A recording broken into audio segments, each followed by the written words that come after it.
ये सारे जितने लोग खड़े हैं ना, ये सारे अपने सफ़र से गांव जाने वाले ने। अल्लाह ताला ने सारे खैर सलामती ले जावे। माले वगैरह ने बाकी सारे जाने वाले ने। बड़ा इंतजार किया। चलो चलो चलो चलो अल्लाह खैर। सामने आ जगह तो जिथे खड़ोते ना फौजी साहब इतों निकलणगे आ सामने वाले गेट तो।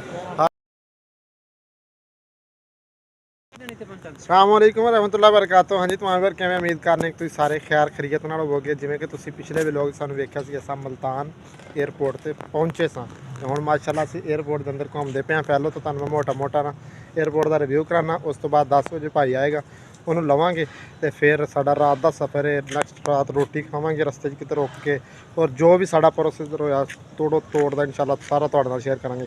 तो जिन्हां दोस्तों चैनल में सब्सक्राइब नहीं मारिया मारो सब्सक्राइब। अज का फिर व्लॉग करने स्टार्ट। सब तो पहलों दसे ना मैं खड़ा मैं एक साइड के उत्ते तकरीबन ना ए तो सामने एंट्री गेट है। अगे आ जांदियां ने चीज़ां ए तो सिंधा ए सामने वाला एंट्री गेट है एयरपोर्ट का। इस तो बाद है गड्डियां दी पार्किंग वगैरह जिथे मैं खड़ा हूँ। है भी लाइन पार्किंग की परली लाइन पार्किंग की। दूसरा ही मज़े की गल है कि अज ना रश बहुत कम है भी बिल्कुल इंज ही है जिवें सुंज सुंज बिल्कुल हल्की फुल्की दुनिया में। मतलब भी ला लो जिथे अगे 1000 से ना बंदा होंदा उत्थे 100-150 बंदा हो। इन्ना रश कम है बाकी दा। उस तो बाद अगे सामने सामने तुहानूं सामने उपर दिसदा पिया वे मुल्तान इंटरनेशनल एयरपोर्ट। बाकी तो अगों दी घूमते फिरने आ जफर तो सदर इधर फिरते हैं पे।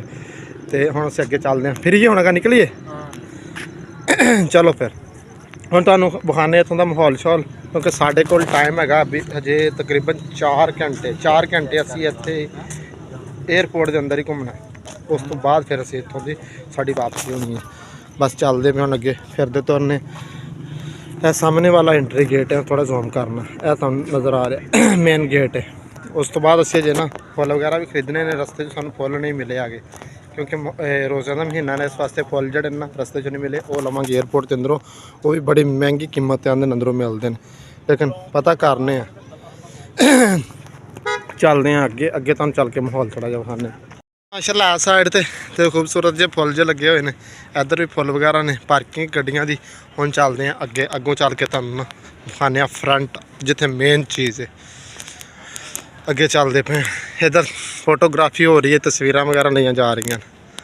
अगे चलते पे इधर भी यही हिसाब किताब है। बस दुनिया इंतजार च बैठी, असां भी इसे इंतजार में ही हाँ। अल्लाह खैर करे सही सलामत पहुँचन असी लैके साढ़े वास्ते यकीन कर बड़ी हैरान की गल करा हम तुहानूं। बस अगे चलते पे सामने सामने रश लग गया वे। इत्थे होएगी लोगों की एंट्री वगैरह जोड़े जाने वाले ने इधरली साइड ते ने, जोड़े आने वाले ने इधरली साइड ते ने। अगे चल के नज़दीक जाके तुहानूं विखाना। फ्रंट ते सामने सामने लिखा मुल्तान इंटरनेशनल एयरपोर्ट। इत्थों की आमद वाले ने जोड़े आ रहे हैं पुराने मुल्क तो आमद, सामने लिखा गया इत्थों की सामने जो तुम विखा रहे हैं इत्थों की आने वाले ने। इत्थों सर रिसीव करांगे तो हुण चल के एक बार असीं फुल खरीद लीए। उस तो बाद फिर अगे विखाने जिथों दुनिया जा रही है। एक दफ़ा असीं ना फुल लै लीए जोड़े सानूं चाहिए ने माले वगैरह गल च पाने वास्ते, क्योंकि उमरा करके आंदा पहले भाई इस वास्ते। चलते हैं हम अगे नैक्सट। इस जगह तुसीं लाने ने फुल वगैरह सामने लगे हुए हैं, लेकिन फिलहाल इत्थे बंदा जिहड़ा ना वेचण वाला वो नहीं है। वो आ जाता ना फिर खरीद करने उन्नी देर अगे फिरदे तुरदे चाहे जिधरों की रवानगी जिधरों दुनिया जा रही है। इस वास्ते ज़्यादा इतों की वीडियो नहीं बनावांगे कि औरतों की तस्वीर आती है, लेकिन इस साइड तो दुनिया जी है ना जान वाली है। ये सारे जितने लोग खड़े हैं ना ये सारे अपने सफ़र से गांव जाने वाले ने। अल्लाह ताला ने सारे खैर सलामती ले जावे अपने अपने मंजिल। बिल्कुल है जोड़े आए ने उन्होंने गल में माले वगैरह ने, बाकी सारे जान वाले ने। सामने तस्वीर लो माहौल इधर हूँ असी अंदर खलो के बाहर का माहौल है सारा। माले वाली दुकान तो हारां वाली दुकान तो हम इतों पसंद करते पे भी किहड़े किहड़े असां लैने ने। हम गुलदस्ता एक वेखते हैं, एक ये वाला ये 500 वाला है। 500 वाला केड़ा दिखाया आपने? एक तो ये है, इसका 800 कह रहे हैं। ए पकड़ी यार मैं पिंड वाला काम कर देना नहीं तो। ये 500 वाला है, उसका 500 ले ले यार।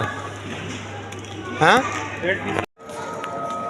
पान लीवर फुल वगैरह ਅਸੀਂ ਸਾਰੇ ਖਰੀਦ ਕਰ ਲਏ ਨੇ। ਇੱਕ ਮੁਜ਼ੱਫਰ ਕੋਲ, ਇੱਕ ਸਦਰ ਕੋਲ, ਇੱਕ ਗੁਲਦਸਤਾ, ਇੱਕ ਆ ਗਲ ਚ ਪਾਉਣ ਵਾਲਾ। ਇਹ ਅਸੀਂ ਤਕਰੀਬਨ ਨਾਲੇ ਰਸਤੇ ਹੀ ਸਾਨੂੰ ਨਹੀਂ ਸਨ ਮਿਲੇ। ਬੜੀ ਗੱਲ ਹੈ ਸਾਨੂੰ ਮਿਲ ਗਏ ਨੇ। ਤੇ ਉਧਰੋਂ ਭਾਈ ਵੀ ਜਿਹੜਾ ਵੀ ਬਹਿ ਗਿਆ ਫਲੈਟ ਉਧਰੋਂ ਜਿਹੜੀ ਨੇ ਪ੍ਰਵਾਜ਼ ਕਰਦੀ ਪਈ। ਤੇ ਬਸ ਇਨਸ਼ਾਅੱਲਾ ਅਸੀਂ 2-3 ਘੰਟੇ ਬਾਅਦ ਤਕਰੀਬਨ 3-4 ਘੰਟੇ ਲੱਗ ਜਾਣੇ ਆਉਂਦਿਆਂ ਤੱਕ।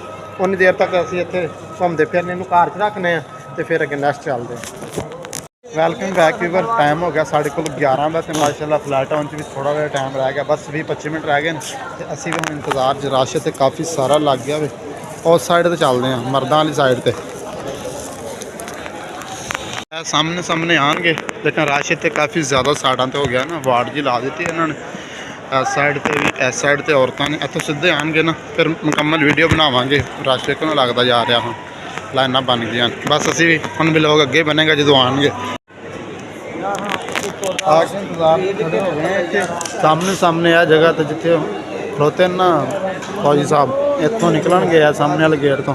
ਹਰ ਤਰਫ ਅਗਰ ਤੁਹਾਨੂੰ ਰਸ਼ ਦਿਖਾਇਆ ਜਾਵੇ, ਬਿਲਕੁਲ ਰਸ਼ ਹਰ ਤਰਫ। ਇੰਤਜ਼ਾਰ ਵਿੱਚ ਹਰ ਬੰਦੇ ਦੇ ਰਿਸ਼ਤੇਦਾਰ ਸਕੇ ਮਤਲਬ ਆਉਣ ਵਾਲੇ, ਉਹਨਾਂ ਦੇ ਇੰਤਜ਼ਾਰ 'ਚ ਹਰ ਬੰਦਾ ਖੜਾ। ਅਸੀਂ ਵੀ ਇਸੇ ਇੰਤਜ਼ਾਰ 'ਚ ਖੜੇ ਹਾਂ ਲੇਕਿਨ ਹੁਣ ਆਉਂਦੇ ਨਾ ਫਿਰ ਮਿਲਵਾਉਂਦੇ ਹੁਣ ਇਨਸ਼ਾਅੱਲਾ। ਸਾਨੂੰ ਵੀ ਬੜਾ ਇੰਤਜ਼ਾਰ ਹੈ, ਤੁਹਾਨੂੰ ਨਹੀਂ ਹੋਣਾ ਤੇ ਹੈ ਲੇਕਿਨ ਇਨਸ਼ਾਅੱਲਾ ਥੋੜੀ ਦੇਰ ਤੋਂ ਬਾਅਦ ਮਿਲਦੇ हैं। माशाल्लाह काफ़ी सारा रश है हर तरफ। ध्यान मारो बिल्कुल रश है। उधर भी दुनिया है, उधर भी दुनिया है, हर तरफ बिल्कुल बहुत ज़्यादा रश है।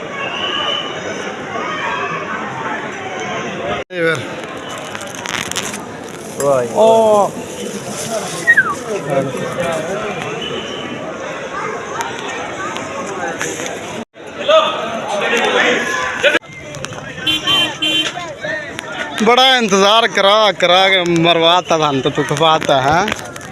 बड़ा इंतजार किया। चलो चलो चलो चलो अल्लाह खैर। फाइनली बंदा सर सेव कर लिया लेकिन ना इंतजार करा के बड़े इंतजार की। अपनी गड्डी किधर है? मोड़ो फिर चलो। एयरपोर्ट तो साडा गया काम मुक। साहब ने सर सेव लिया कार तो हम समान रखने गड्डी ते साडा ड्राइवर साहब सुते पे इन्हू उठाने निकलने। आ फ्लैट हुण जिहड़ी चली मैनूं लगदा ओए कि आई भी 1 बजे 1 बजे वाली आई जिहड़ी। चलो पहुंचे हैं रोटी ते खाने ते सारे जने हो गए इकट्ठे। हम खाने खान तो बाद अगला वाला सफ़र है वो फिर स्टार्ट करते पे। पहला खाना खाते हो तो आओ नहीं तो फिर इससे खान लगे। बैक व्यूवर जिवें कि असां रस्ते में रोटी खाधी सी नाल ही फिर असीं रोज़ा जिहड़ा सी रख लिया सी क्योंकि तकरीबन 3 बज गए सन। फिर रस्ते पानी शानी पी के रोज़ा पक्का कर लिया। हुण पढ़ी अगर नमाज टाइम मुकदे साढ़े कोल गया चढ़ हासलपुर पढ़ते पे नमाज। एक पंप पर मौजूद हाँ मस्जिद सामने नमाज पढ़ के निकले। हुण इत्थों रवाना होने अगे चल के मिलांगे सीधे अपने घर। चलो यार बवो।